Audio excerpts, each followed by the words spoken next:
Post-birthday celebration ni Catherine Bernardo kasama nga ang Hello, Love, Goodbye family, lalo na si Alden Richards. Halina't panoorin natin ang buong detalye. Kagabi nga ay naganap ang party ni Catherine Bernardo sa El Nido, Palawan.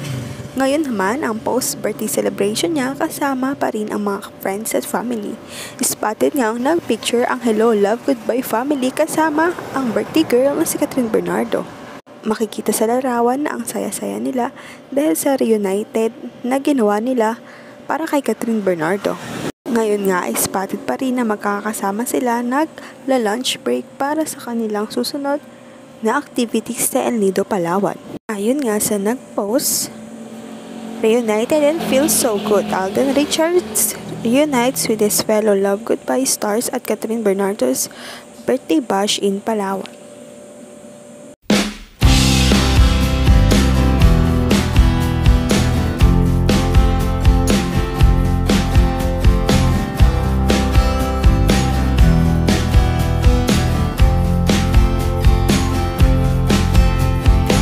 Sa ngayon, maghintay na lamang ng latest update sa Katniel.